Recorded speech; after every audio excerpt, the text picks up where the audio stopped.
Welcome back. First things first. Fuck Miami. Fuck Miami. The Noles hang on for a 27-20 victory. It was ugly for the majority of the game, but moved to 10-0. Face North Alabama next week, so let's call it 11-0. Then you finish the season with Florida. Florida, who just allowed the most yards in school history. Over 700 yards allowed. Army nor Grambling State allowed that many versus LSU. It's a good time to be a Nole. But let's briefly talk about the game. It's mostly celebratory. You win over rival. I don't care how ugly it is. I don't care if it's by 7 points, covering the line. Doesn't matter. But go ahead and start with the offense. As expected, their defensive line, which is solid, much improved from last year, gave our offensive line trouble, especially in the run game. Of course, our offensive line has kind of struggled in the run game for much of the year.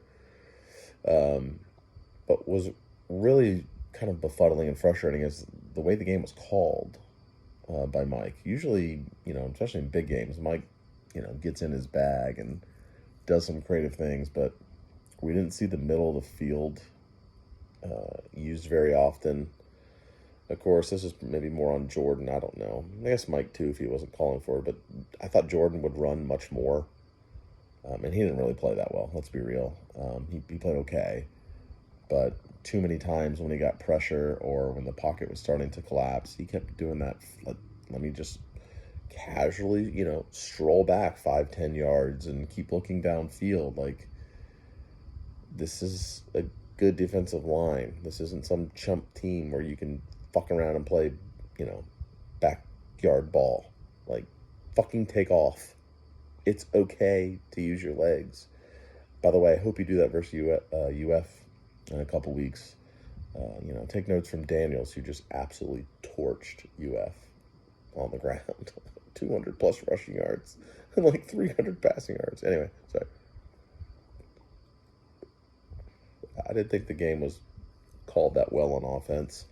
Do give Miami some credit, like I said. Their defensive line, that obviously helped it be more difficult to move the ball. It's nice to see Wilson came back, led the receivers with 80 yards receiving, 5 catches. I thought we'd get the tight ends more involved, really didn't. I thought Benson ran well. I think he had, 14, 15 carries, 80 yards, 2 TDs. I kind of wish he would have had a few more touches, but I thought on the whole he played well. Beyond that, the defense, I thought the defense played well. Like, I know you can't take away that 85-yard pass they had, which was like Kevin Knowles. Like, come on. What kind of angle is that, bro? Like, I've had about enough of Knowles. Like, I think I read Hussey was hurt or nursing something.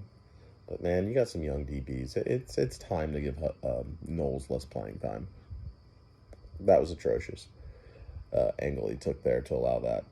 But you take away that play, and they're well under 300 yards of offense. Their freshman quarterback, as expected, did nearly nothing. I think he was like 8 for 23 or something atrocious. They did run the ball well in the first half, but as usual, we adjusted in the second half. We did a better job of shutting it down. Like when the Noles went up 27-13, I was like, all right, this is pretty much a wrap, and then that fluke play happened. But on the whole, I thought the defense played fine. I think the main culprit to this being a close game was the offense. Just not a great game. Like, I'd give it a C for offense.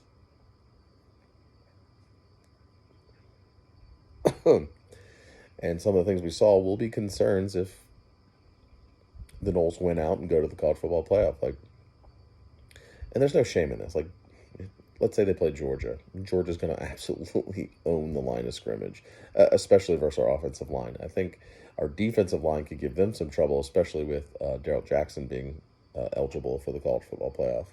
But Georgia's D-line is just going to wreck our offensive line, especially when it comes to any kind of rushing game we're trying to mount. Um, but beyond the offense and defense, trying to keep this quick.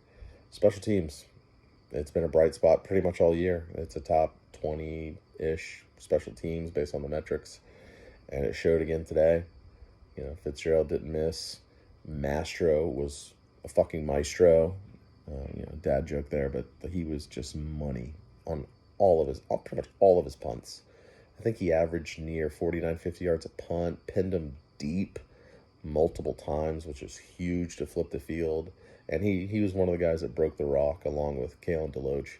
Deloach definitely deserving of breaking the rock. Had 2 more sacks. I want to say he has like 6 or 7 sacks on the year.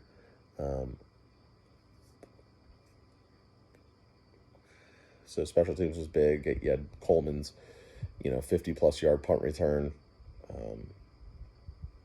Just special teams helped you win this game, like, for sure.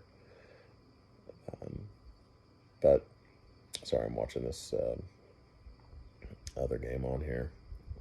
Iowa and State, BYU, and Oregon, USC. Like, goddamn, USC can't stop a nosebleed. But anyway, just enjoy being 10-0, and you're about to be 11-0. Don't take it for granted.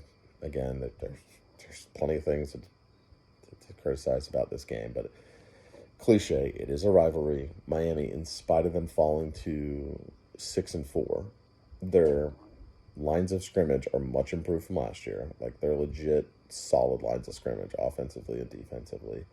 They're a competent QB and competent game day coach away from being 8-2. Like, the Georgia Tech loss was inexcusable. Not taking a fucking knee. And what was the other kind of ridiculous loss? But anyway, Miami's, I hate to say, I'm not saying this just to make FSU sound better. Miami isn't as bad as their 6-4 record, but they happen to be bad at 2 important spots, like I just referenced: QB and a fucking game day coach. It's kind of like, maybe one of those things can be not so good, but both is going to lose you some close games, and they have. But moving on, like I said, I'm not good at dissecting X's and O's anyway, but we might as well just look forward to the UF game. Again, UF tonight just allowed 700 yards versus LSU. Like, I know LSU has the best offense in college football, but 700 yards, the most in program history. Like, just insane. And Florida next week plays Mizzou, and Mizzou just blasted Tennessee today. So that'll be likely another loss by Florida. And I know Florida will get up for the rivalry game versus FSU. I know that. But you got to think, just like physically and mentally, they're going to be beat the fuck down. They're going to roll into that game losers of 3 consecutive games. Right? Is it 3? Yeah, it's 3, yeah. Georgia, LSU today, and likely Mizzou next week. So, man, and of course their defense is just a sieve right now. So, although I don't expect it to be a cakewalk, FSU will have to I'd say at least play like a C-plus game, if not a B game, to win. But if you take care of the ball, I just don't see how Florida just isn't, like, out of gas that last game, like, especially the second half of that game. You do that, you're fucking 12-0. Like, who? I don't care who you are. Like, maybe the biggest homer predicted 12-0. My baseline was like, you got to be at least 10-2. But many people picked 11-1. But I don't care what your schedule is, how it falls out. Undefeated regular seasons just don't fall out of the fucking sky. Like, appreciate it if that happens, and I'm hoping it does. And then beyond that, you got Louisville in the ACC title game. Again, Louisville's clearly has some weaknesses. They struggled against, who was it? Pitt? Was it Pitt? In their Thursday night game? Whoever it was. they definitely look suspect. The quarterback doesn't really scare me, but they are pretty well coached by Brom. So once again, you're going to have to play probably at least a C plus or B game or better to beat them. Like there's just not you're not just going to walk all over them. But talk about more of those, more of that game when the time comes. But ugly win, but you take any win over a rival. Again, fuck Miami, fuck Miami, all day, every day. And it's okay. In a couple months, they'll be off-season champs. They'll start talking about, whatever recruits they may or may not pull in. But for now, you got 1 year of bragging rights, third straight victory over them.